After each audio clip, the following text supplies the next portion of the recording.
Jepang Marwan STMN SC PhD, penerbit Andi, tahun terbit 2017, hak cipta copyright 2017, pada penulis hak cipta dilindungi undang-undang. Alamat penerbit Jalan Beo 38-40 Yogyakarta, edisi pertama.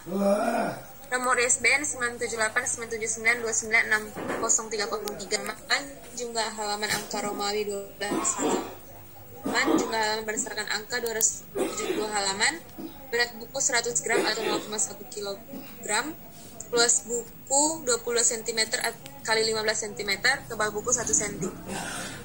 Yang kedua, orientasi buku utama. Yang pertama, pengarang Dale Fairberg lahir pada tahun 1930 di Fertile, Iowa, dari keluarga petani. Ia tinggal di Minneapolis dan meninggal pada usia 88 tahun.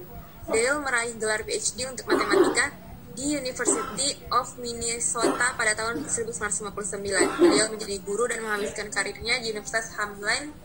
Ia juga sukses menjadi penulis buku-buku matematika untuk perguruan tinggi. Ia menikah pada tahun 1955 dan dikaruniai 3 anak. Kedua, Edwin C. Purcell lahir di Taylorsville, Illinois, USA. Ia lahir pada 30 Agustus 1912. Ia meninggal pada 7 Maret 1997 pada umur 84 tahun. Purcell adalah seorang fisikawan Amerika Serikat yang menerima penghargaan Nobel dalam fisika pada tahun 1952. Hal tersebut bisa ia peroleh studinya untuk momen magnetik nuklir pada helium cair dan padat. Ketiga, Steve Erikson memperoleh gelar PhD di University of Missouri Columbia. Sebelumnya ia memperoleh gelar MA di universitas yang sama dan begitu juga dengan gelar BA-nya.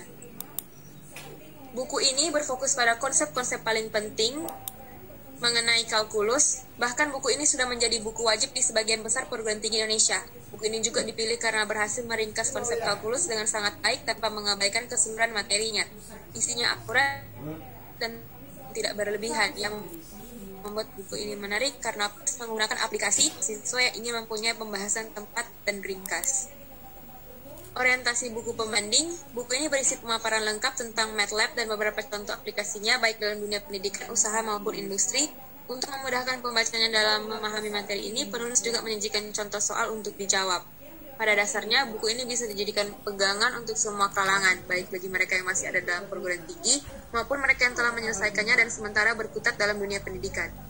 Penulis buku ini memiliki nama lengkap Marwan. Ia lahir di Kutulu, Kabupaten Goa, Sulawesi Selatan pada 1 Januari 1975. Ia menyelesaikan studi sarjana di Universitas Hasanuddin, jurusan Teknik Elektro pada tahun 2001.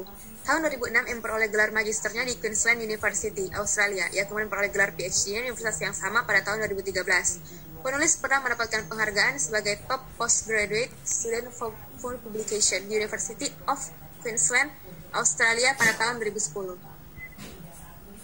Ketiga, tafsiran isi buku utama. Pertama, tahap persiapan. Pada awal buku ini membahas tentang persiapan. Bagian ini terdiri dari 7 bagian penting. Bagian pertama bahas bilangan real, estimasi, dan logika. Yang dimaksud dengan bilangan real adalah semua bilangan rasional dan irasional yang dapat mengukur panjang beserta negatif dari bilangan-bilangan tersebut dan nol.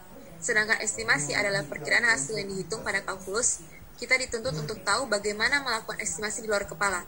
Yang dimaksud dengan logika matematika di sana logika matematis dan aplikasi. Misalnya pernyataan P adalah pernyataan bukan P.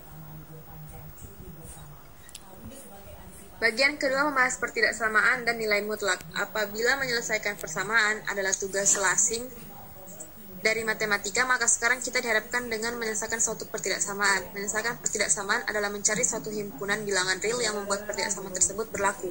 Sedangkan nilai mutlak adalah bilangan real tanpa tanda plus atau minus. Nilai mutlak bilangan positif atau nol adalah bilangan itu sendiri, sedangkan nilai mutlak bilangan negatif adalah lawan dari bilangan tersebut. Demikian juga pada buku pembanding, bab pertama merupakan persiapan atau pendahuluan yang isinya memaparkan dasar-dasar teori matematika laboratorium atau MATLAB. Bagian akhir juga dipaparkan contoh soal. Kedua, limit. Jika topik-topik sebelumnya merupakan topik kalkulus, maka sekarang kita masuk pada gagasan yang membedakan kalkulus dari cabang matematika lainnya, yakni limit. Konsep limit adalah pusat banyak masalah fisika, rekayasa, dan ilmu sosial. Secara mendasar, pertanyaannya adalah apa yang terjadi pada fungsi fx ketika x semakin mendekati suatu konstanta c. Pada buku pembanding dijelaskan tentang pengertian limit yang serupa dengan buku utama. Pada buku pembanding dijelaskan bahwa limit digunakan untuk menjelaskan sifat dari suatu fungsi saat argumen mendekati ke suatu titik atau tak hingga. Limit dipakai dalam kalkulus untuk mencari turunan dan kekontinuan. Ketiga, bab turunan. Yang maksud dengan turunan dalam fungsi kalkulus adalah pengukuran terhadap bagaimana fungsi berubah seiring perubahan nilai masukan. Proses dalam menemukan turunan disebut diferensiasi. Kita berjumpa dengan kenyataan laju pertumbuhan organisme biologi, keuntungan marginal ekonomi kepada kawat fisika, dan laju pemisahan atau kimia. Semua itu sebenarnya versi-versi lain dari konsep turunan. Dalam matematika digunakan pengertian yang lebih matematis dan menggunakan nama yang netral yakni turunan. Pada buku pembanding, turunan juga disebutkan sebagai derivatif yang artinya adalah suatu pengukuran kepada bagaimana fungsi berubah seiring perubahan nilai input. Keempat, aplikasi turunan. Pokok berikut yang ditawarkan oleh kalkulus dalam persoalan kehidupan manusia adalah maksimum dan minimum. Dalam kehidupan sehari-hari, misalnya seorang petani ingin menghasilkan kombinasi tanaman yang dapat menghasilkan keuntungan besar, atau dokter berharap dapat memberikan dosis kecil satu obat untuk menyembuhkan penyakit tertentu. Masalah seperti itu dapat dirumuskan